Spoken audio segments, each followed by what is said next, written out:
tough year.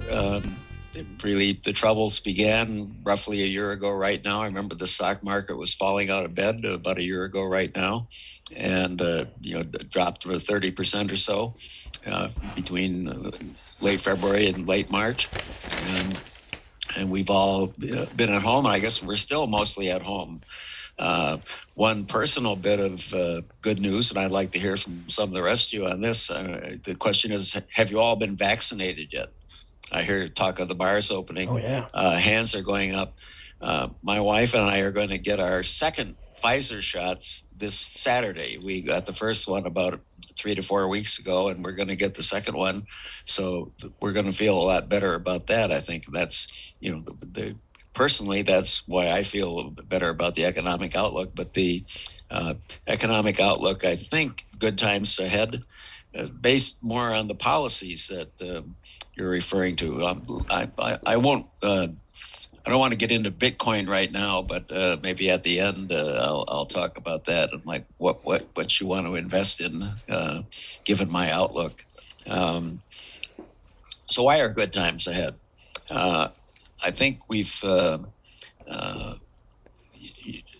previous discussions with you. I think the last one I mentioned that the Federal Reserve has really almost doubled its balance sheet from 4 trillion up to 8 trillion in the last year or so.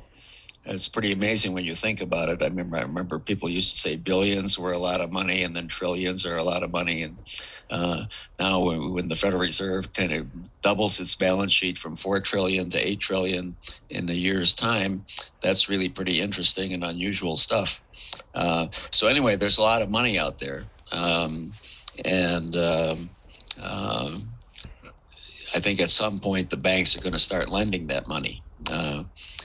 The next bit of good news, of course, as far as the economic outlook is concerned, is this the new 1.9 trillion stimulus package that just cleared Congress, and President Biden signed it within the last 2 or 3 weeks. And so there's going to be a lot of spending. I guess checks have been mailed out to people. Rotarians are probably too prosperous to get any of those checks. I know I didn't get any, but a lot of Americans are getting those checks now. And pretty soon they'll feel safe about going out and spending the money. So that's on top of similar stimulus bills last year. And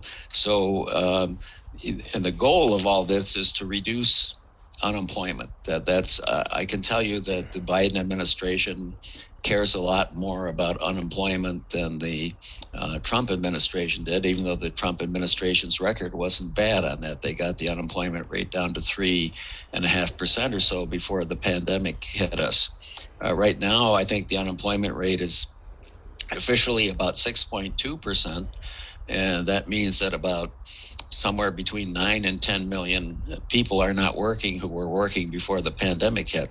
So there's unemployment rate is up quite a lot, not as bad as it was last year, but it's up there pretty high. And the Biden administration really cares about that. That seems to be the primary focus of both the Federal Reserve under Mr. Powell and the Treasury under Janet Yellen.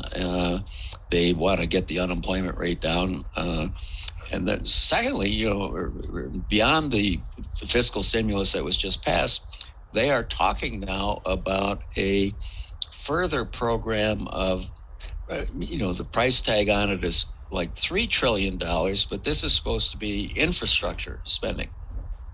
This is a policy they're shaping up now. And goodness knows, I've thought for a long time that we were not doing enough to keep up our nation's infrastructure with potholes in the roads and bridges falling down and things like that. I spent a lot of time, not the past year, but in New York City, and the subways there were built about 100 years ago, and they need a lot of work on them now, more than 100 years ago. They need a lot of work on them now. So anyway, we're finally apparently going to have a a big additional stimulus coming from an infrastructure bill, which will probably, it'll be trotted out sometime later this year, and maybe will pass by next year. And Janet Yellen did say, and she got pushback from Republicans, that there'll probably be some tax increases involved. The Trump administration cut corporate income taxes from, were they 35% down to, I think, 21% in its tax cut bill a couple years ago. And now Janet Yellen's floated the idea of putting that corporate tax rate up to 28%. And also, people who make too much money will have to pay higher taxes. I don't know how much money you have to make before you're making too much, but I've heard the figure $400,000 a year. I think their plan is to increase the top rate on people who make more than $400,000 a year from, what is it now, 35% or so, maybe up to 38 or 39, which it was not too long ago. And also, they're talking about tightening up on capital gains taxes. Capital gains are favored under our tax system, and some people think that you don't need to do that. So we may see a tax increase. And when Republicans push back on that, Janet Yellen said, well, it's kind of unusual in Washington these days. She said, if we're going to do this infrastructure package, we have to pay for it. Up to now, mostly whatever you're spending money on, you just borrow the money and lets people down the road worry about paying for it. And so we've got a big monetary stimulus. We've got a big fiscal stimulus with maybe more on the way. And we also have the vaccine rollout, which I saw a lot of hands go up when I asked about that. I think we're all feeling a bit better now that if we got that jab in our arms. And I had the Pfizer vaccine myself. I don't know which ones you've had out there, but so anyway, with all this economic stimulus and our health getting better, or our health outlook getting better, I think we're going to have a very strong economic recovery. It may be starting already, and it'll get even better later this year and going into next year. I think it's possible that the unemployment rate will fall pretty fast with all this stimulus. Who's out of work now? I mean, my impression is that people who work in restaurants and work in hotels, they're out of work. Maybe people working for airlines, people working for cruise lines. Those were the ones that were heavily hit by the pandemic. And now if those businesses start coming back, that unemployment rate should fall pretty fast with all this stimulus. The worry, of course, and we've talked about this before, is the inflation outlook. And I worry about it, but not everyone does. I have a copy of today's Wall Street Journal here. I don't know if you can see the headline. I'll read it to you. This is page 2 of today's Wall Street Journal. Powell says stimulus is not an inflation threat. And so not to worry, I guess is what they're saying. And our fiscal and monetary leaders, led by Chairman Powell and Treasury Secretary Yellen, are telling us we don't have to worry about that. In fact, the Federal Reserve, I think you can count on more inflation. The Federal Reserve wants more inflation. The question is how much more, and will it get out of hand? Some of us are old enough to remember the 1970s when there was pretty good inflation for the whole decade, ending up with double-digit inflation. That could happen again, although I think the Federal Reserve is smarter now than it was back then. Anyway, the view now in the Washington, D.C. is that we need to make up for some lost time on inflation. The Fed has had a goal of 2% inflation for the last decade or more, probably a couple of decades. Why 2% instead of 0%? Well, I don't really know, but I can tell you that they think that somehow labor markets work better when you have a little bit of inflation than if you have 0% inflation. And 2% inflation has been their target. They think that makes life a little better. I think the only reason was sort of one that economists dismiss. In a sense, it's based on something called money illusion, that 2% inflation, which actually cuts the value of money in half in about 36 years. 2% inflation is, nobody notices it. And therefore, we don't expect it to go up anymore. So we can get along with 2% inflation. And we haven't had it, so we need to catch up. That we've not had the inflation we should have had. And so it's possible to have 3 or 4% inflation for a little while in order to catch up with the inflation we didn't have. We had inflation, but it was only 1 to 1.5% instead of 2%. And so we're behind the curve on reducing the value of our money by inflation. The people in Washington say, don't worry about this. There'll be a little surge of inflation. We can count on that, but it'll just be transitory. It won't be persistent. The Wall Street Journal article today says Chairman Powell thinks that it'll be not persistent inflation, just some temporary inflation. Wall Street, I think, is beginning to worry a bit about this because interest rates have been rising lately. They've been very low, and the Fed is holding its policy rate at about zero, just slightly above zero. But the markets themselves have raised the interest rate. I think a year or so ago, the 10-year bond yielded some 0.5, 0.6% or something like that, and now it's yielding above 1.5%. So there's been a pretty good rise in interest rates, and it's true for the longer. If you're a bond investor, if you bought Treasury bonds at the end of last year in January, if you wanted to buy a bond for 30 years, and you paid for it on beginning of January, you would have lost 15% of the value of that bond in the last 3 months. Bonds aren't supposed to lose you money like that, but in fact, the Treasury bond did that. I don't know if you follow bond markets, but when interest rates go up, bond prices come down, so the value of your bonds gets reduced, and that's been happening. And I think that this means that the markets themselves are worried about a higher rate of inflation, but not a lot higher yet.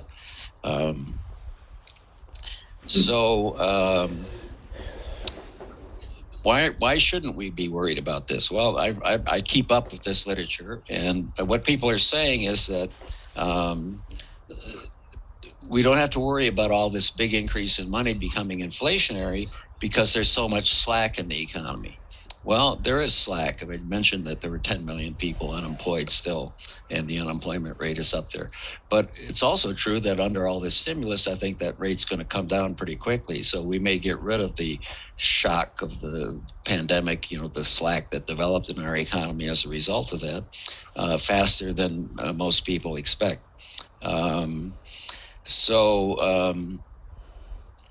Another worry is that all the money has created sort of asset bubbles on Wall Street, and maybe in American housing too. I mean, housing prices have been going up quite a bit in various parts of the country. Some unusual things are going down. House prices are going up partly because not so many houses are available for sale. Interesting article I read earlier this week is there are actually more realtors in the United States now, people selling real estate, than there are houses for sale. That's interesting. There's like 1 million houses for sale, and there are 1.2 million realtors in the country. Apparently a lot of people during the pandemic decided to gear up and become real estate brokers, but now they don't have much to sell. And prices are going up, and there's a lot of competition in real estate. Maybe those commissions of 5 or 6% will come down. If you hear a phone ringing in the background, I guess my phone is ringing, but maybe my wife will pick it up. So we're not supposed to worry about excessive money printing. We're not supposed to worry about asset price bubbles, according to the Federal Reserve, because what appears to some people to be a bit of an asset bubble in rising stock prices is actually a sign that we're going to have a strong economic recovery, and that our corporations are going to earn a lot more money. And so that's what people are saying now, that you don't have to worry about asset bubbles. The Wall Street is up high because it's pricing in a strong recovery. A third worry is that if the Federal Reserve pursues this policy of raising inflation, maybe they won't be able to get out of it. But Chairman Powell says they always have an exit strategy, and they have whatever tools they need. Today's Wall Street Journal article mentions that the Fed has whatever tools it needs to stop any sort of runaway inflation. So we don't have to worry about that. Of course, the question is, will they do that? The Federal Reserve has allowed inflation in the past, and I think they might do it again, especially if they're in a mood to have more of it. So it's possible that they won't bring those tools to bear on inflation. I worry about it a little bit. I know Mr. Ivey wants me to make a prediction, and I think the inflation might be higher than the Federal Reserve is telling us to expect. That's basically my view. Now, why do we sort of not worry about inflation so much? Well, after the last crisis, the 2007 to 9 financial crisis, the global financial crisis, the Federal Reserve took some very strong actions. It had a big expansion of its balance sheet under Chairman Bernanke. And economists then predicted that, with the Fed expanding like that, we would have inflation. And we didn't have inflation. Why didn't we have inflation then? Well, I think the same argument about slack in the economy. The global financial crisis got the unemployment rate up to about 10%. And then instead of the fast recovery I think we might have now, we had a very slow recovery. It took the better part of a decade to get back to full employment after that last financial crisis. So there was slack in the economy, and it lasted longer then than it did now. But anyway, we didn't have inflation. A second reason was, besides the slack in the economy, is that when the Federal Reserve doubled its balance sheet 10 years ago to fight that global financial crisis, the banks didn't go out and lend the money. Banks were hit pretty hard in that last financial crisis. A lot of banks merged with other banks. Banks disappeared in the country. Bear Stearns, a brokerage firm, investment bank in New York, merged into J.P. Morgan Chase. I think your own Washington Mutual housing finance company also merged into J.P. Morgan Chase. They were in trouble. A bank I used to bank with in North Carolina called Wachovia was picked up by Wells Fargo. So you had the banks being in real trouble. When bankers get into trouble, they typically are very cautious for some period after that. It happened in the Great Depression of the 1930s when the banks so many bank failures early in that decade led the banks to be very conservative for a decade after the Great Depression. And I think that was one of the reasons why we didn't have inflation despite dramatic Fed policies in the last 10 years. Bankers were being very cautious. The third point is that relates to China, which is always in the news.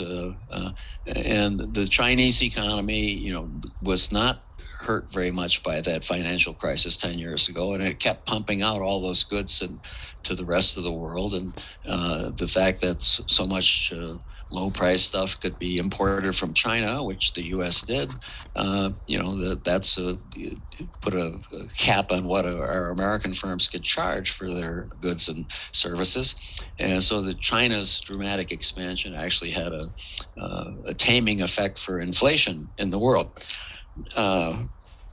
But now, I think, as I mentioned, the slack will disappear more rapidly than it did in the past. The banks are in good shape, not in bad shape like they were 10 years ago, and they're probably more likely to lend in the coming strong economic recovery we can expect. So the slack will disappear quickly. The banks are in good shape, and China's growth is slowing now. The Chinese have problems that we don't often hear about, but they have a very much of an aging population with a rising dependency ratio. They've had a great 30, 40-year run, bringing people in from the countryside where they were low-wage farmers, making them into industrial workers in urban settings. But they've done about all they can on that front now. China's growth is slowing. They have an aging population. So we can't count on China to keep supplying the world with all the goods it has in the past. And so that damper on inflation is about to go away. they talk about the dependency ratio, which is the ratio of the number of workers in an economy to the total population.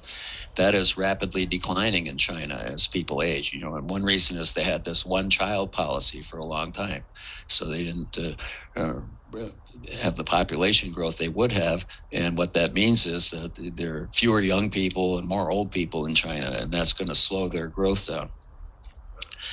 When I try to think about I'm an economic and financial historian. When I try to think about periods in the past that might be like now, one of the periods I've studied is post-World War II.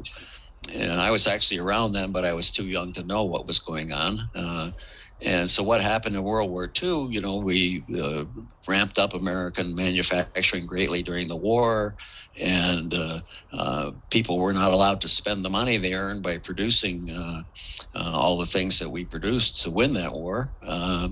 And so they piled up a lot of savings. And after the war, they removed the wage and price controls, and people had all this money saved up. They went out and spent it. And from between 1945 and 1948, I think it was, the price level in the United States doubled. The inflation that would have happened in the war instead happened after the war, after they removed the wage and price controls during the war. It seems to me now we're in a similar situation where a lot of money has been created, and people didn't really go out and spend it. Not only the money created, but the checks mailed out to people. Apparently, they used it to reduce their credit card debt. They used it to increase their bank deposits, which is one of the reasons money is up now. People couldn't spend so much, so they just put it in the bank. But now we're all getting vaccinated. The economy's going to recover. They'll probably go out and spend it like they did in the world after World War II. And of course, then it led to more inflation.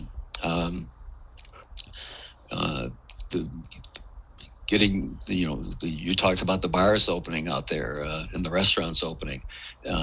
That's like the removal of the wage and price controls that happened after World War II. The fact that the virus is going away is going to remove that thing that keeps people at home and not spending their money. Inflation then did double the price level after World War II in just a few years' time.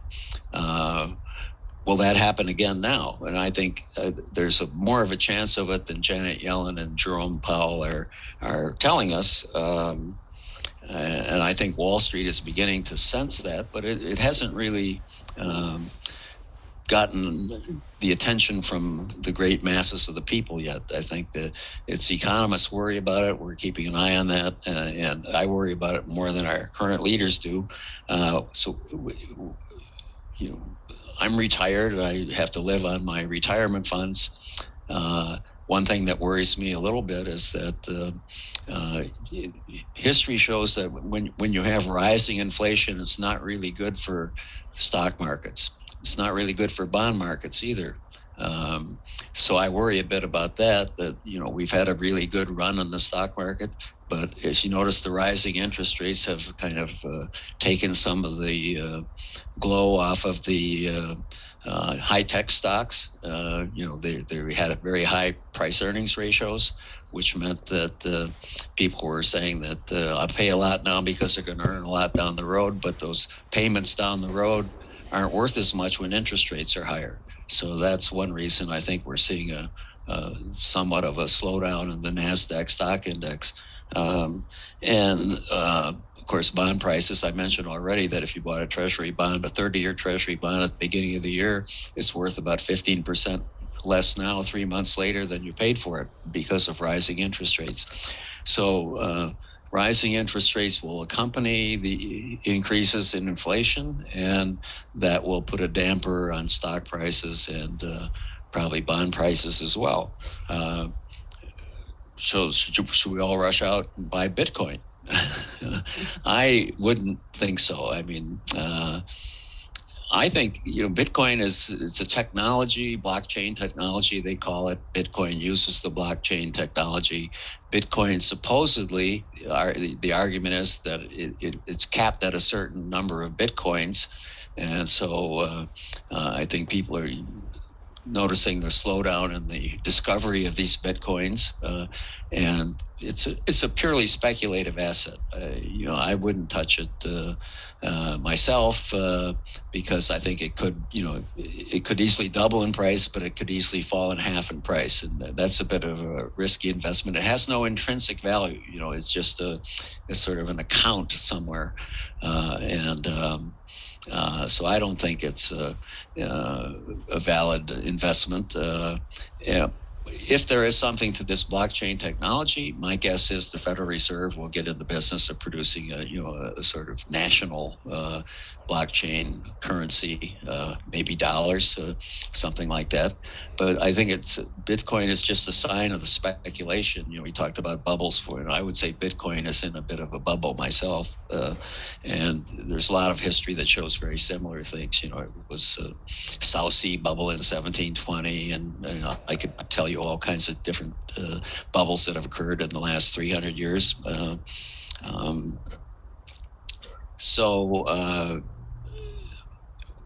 What am I doing to protect myself a little bit? Well, one thing I've been doing lately is buying silver. If you expect more inflation, real assets are good things to have. So don't sell your house because that's a real asset, and it may do better than your stocks and bonds. And if you want to protect yourself from inflation, typically owning real assets like silver, you can do this very easily. I do it by buying an exchange traded fund called SLV, which just basically buys silver. If I buy some more of their stock, they issue some more stock and go out and buy silver at whatever the price is today. And I can tell you it's about $23.50 today. You keep an eye on these things once you buy them. So I'm stocking up a little bit on silver. Whenever the price dips, I buy a little more. It's not a large part of the portfolio, but it's something. It's one of those real assets that's liable to go up a lot in price. And it's all-time high in price. It's been more than double where it is now. That was back around 1980 when, remember, the Hunt brothers were trying to corner the silver market. And silver prices got up to about $50 an ounce. And now they're $23.50 an ounce. I don't think we've seen the all-time high on silver with the inflation outlook that I see. I will stop there and take some questions from you, if you have any. Thank you. Anyone, you can also raise your hand. Thank you, Steve. All right, go ahead, Don. I have a question about during the Trump era. You indicated that the corporate tax rate went from 35 to 21%. It is my understanding that one of the reasons for that reduction was that it was felt that we were not competitive on the world market. So how do you think 28% is going to fare? Will that make us competitive? More competitive than 35, certainly. But it will, whenever you have a change like that, immediately it will have an effect of making your firm somewhat less competitive. But I think we can probably expect something like the same thing. Around the world in the developed economies, Japan has problems, Europe has problems.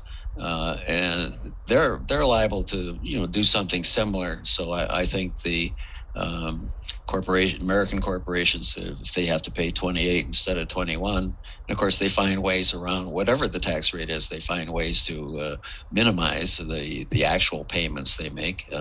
Maybe you pretend you earn all your money in Ireland or something like that. A lot of companies have done that. Sure. So I don't think it would be, it would sort of get us less than halfway back to where we were in the corporate tax rate.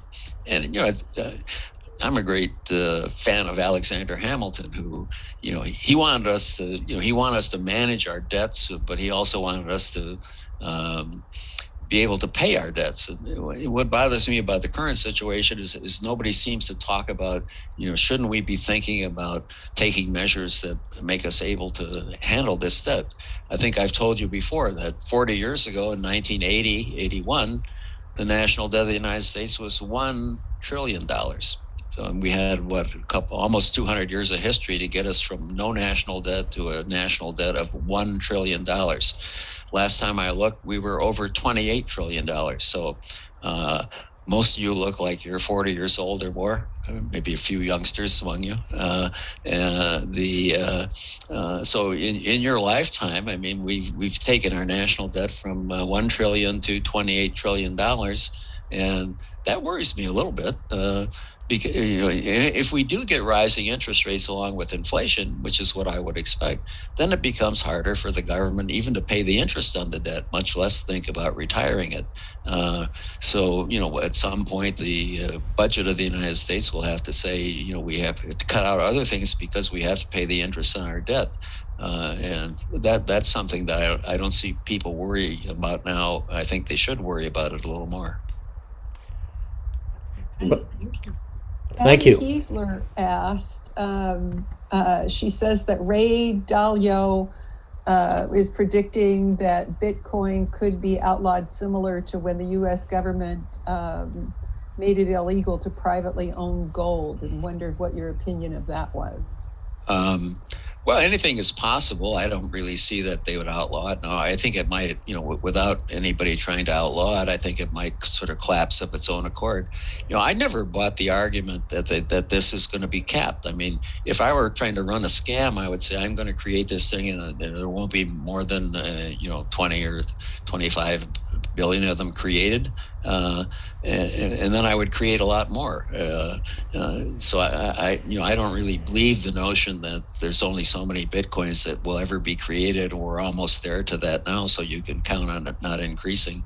But that's just a suspicion. I have no basis for doing that. I just know a lot of scams say, this is something that's really rare and it's going to stay rare, and so you better buy it. And then somehow or other, more of it appears and the price goes down. Okay, we'll go to Dottie and then up to MRD. I understand that they might be looking at the MRD minimum required distribution to be age 75 in Congress. It was moved to 72 last year. What's the advantage of moving that to 75? Well, it means you don't have to take as much of your, it means you can leave your money in the market and let it grow some more instead of having to take it out. So, the required minimum distribution, you have to take a certain percentage of your funds every year based on your life expectancy. It sort of rises over time. I'm in that stage now, so I watch it going up. I think this year I have to take somewhere between 5 and 6%, or approximately 5%. Whereas when I started out, when I was younger and had a longer life expectancy, it was only 4% or so. Now it's up to 5 to 6%.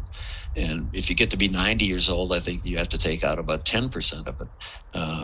So the government wants to get its money back, and they're being nice in the pandemic. They allowed you not to take it all last year, and you're saying they're going to, make it later in time. But the advantage, of course, is that usually this is tax-free money, and so you had more money to grow over time. The disadvantage is that, if you had that money and paid your taxes on it and invested what was left in the stock market, then you would get a capital gains tax. But when you take money out of these retirement funds, you pay at your full marginal rate. There's no break on that. But I think I've always thought that putting as much as possible into these tax deferred investments was a good idea, and let it grow over time. Everyone should start out doing that when they're 20, not wait till you're 40 or 50 to do it. Thank you. Okay, Yes, well, Dr. Sylla. So Yes. what's interesting is that my husband and I have both done that. We put the max into our 401ks and our IRAs and things like that. Good for But you. now, I know, but now when we have to start taking it out, it's making our Social Security taxable. Yes, well, The government. life has its all little problems. I've always paid money on my wife and I both worked, and we both get Social Security, and we've been paying tax on Social Security. They give you some break because some of it was your own money that went in. You shouldn't have to pay that tax on that because you may have already paid it in a way.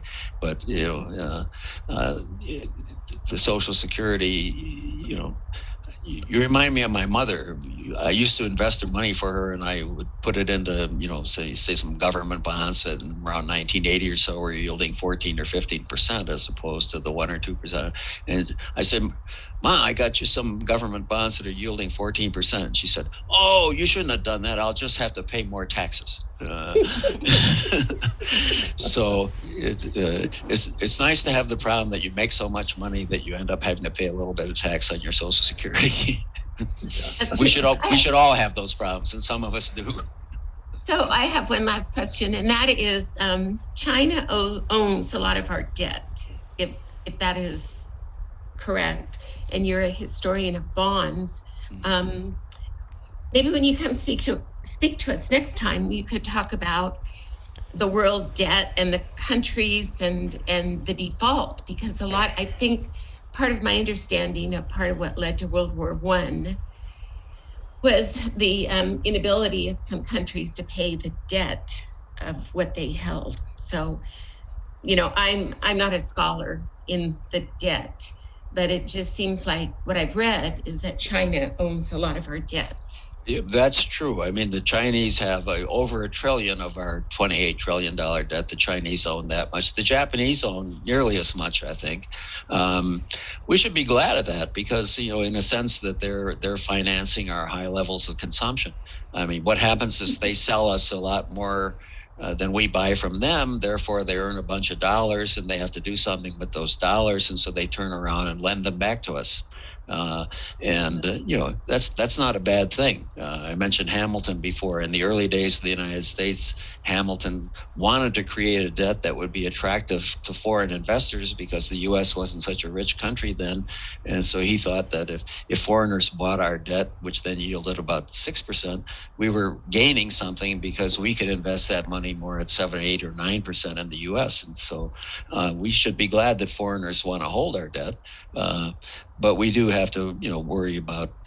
Some people say, "Well, what if they sold it all at one time?" And the Federal Reserve would just buy it, so you don't have to worry about the Chinese dumping the money on the market or the Japanese dumping on. In fact, the Federal Reserve always has agreements with Japan. If the Japanese somehow need to liquidate their $1 trillion of U.S. debt, the Federal Reserve says, don't go to Wall Street and call up somebody and say, "I want to sell this." Just call me up at the Federal Reserve and we'll buy it from you. It's a variant of modern monetary theory. You can always buy your own debt. You can print the dollars to buy your own debt back. Go ahead, Ron. One last question. Yes, Dr. Sylla, just a thing that I just never could quite understand is today's Wall Street Journal, Phil Gramm talks about inequality, and you've talked about these programs such as Medicare, Medicaid, food stamps, and there's apparently 100 other federal programs. Can we really reduce income inequality by more government programs? They say that the current $1.9 trillion is going to do a lot to reduce inequality by, there's more money for children and so on. A lot of the money is directed toward lower income people.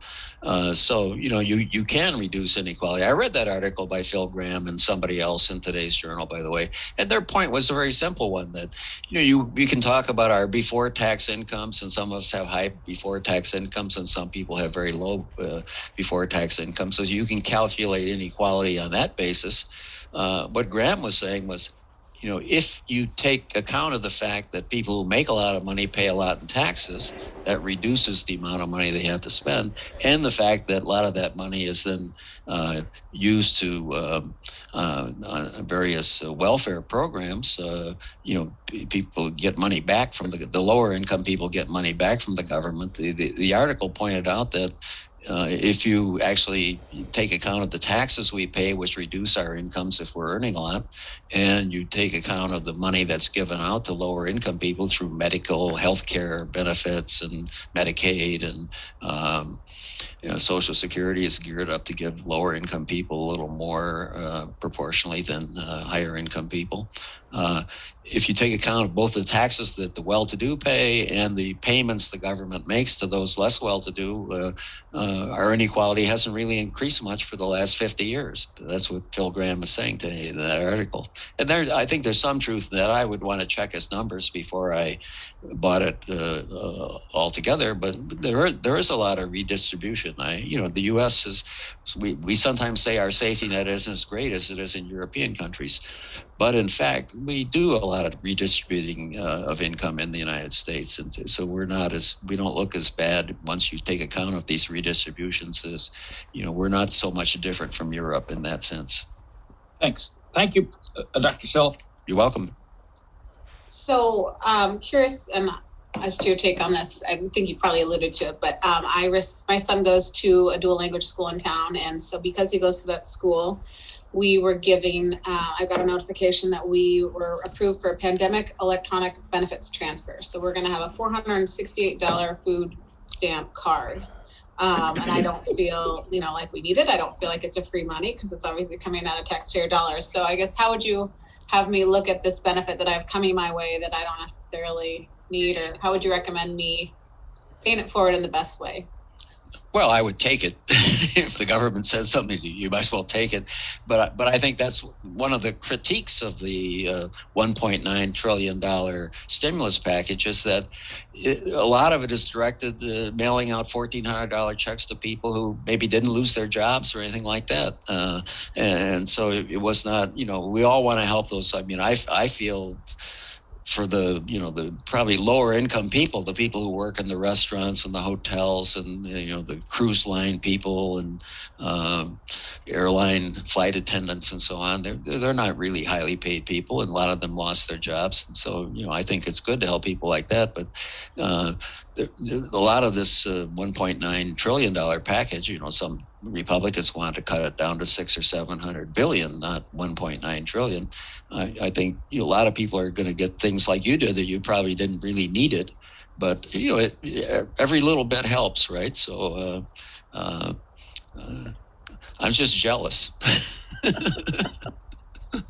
Okay, awesome. Well, thank you. If anybody has any other questions, or perhaps we just need to have you come on back if you're so willing. So, I have a question. Yes. Excuse me. The going to be a tremendous amount of money coming. You said in infrastructure and also the Green New Deal, a potential change in energy policy. What about the alternative energy stocks? What about the what? Alternative energy stocks. Oh, alternative energy. Well, I think the Democrats like that stuff. They like windmills and alternative energies. That's part of the Green New Deal. And I think when they talk about the infrastructure package, it's not just like fixing the potholes in the road and the bridges that are falling down. They're talking about climate risk. They want to do something to cut down on climate risk. They want to so-called investments in people. I'm not sure exactly what that means, but maybe it means educational spending. They want to put federal money into research and development. They think that the private sector hasn't been doing enough of that. And they even talk about supports for manufacturing. So I think the so-called infrastructure package, if it is actually $3 trillion, as is the figure that's being bandied about, is going to again have a lot of things in it that don't seem to be just fixing what we would think of as infrastructure. It's going to be subsidies for research and development, maybe pushing climate change technologies, climate-directed technologies, research and development. I think we could have some more of that, but I think the private sector does a lot of that on its own. The government couldn't cooperate, but I don't think it should really take over some of these things. $3 trillion is a lot of money, on top of 1.9 trillion, and then last year $1 trillion or so.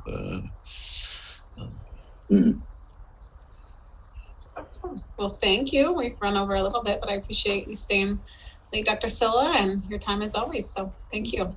Okay, glad to be with you Thank you so again. much. Oh, if you have any of those coffee cups, the coffee cup that I was sent after my first meeting last year, it's a nice one because it's bigger than most coffee cups. And my wife is a little jealous, so if you had an extra one, We will see that Just you said. get one. Okay, you haven't run out of them yet. Okay, well, but you'll solve some problems at home if you send me one of those. We will. We won't have to fight over the one coffee cup. And if your family grows, you can come back and talk to us next year. Okay. All right, Thank take you care, everyone. so much. Take All right. care. Thank you, Dr. Ciao, everyone. Okay.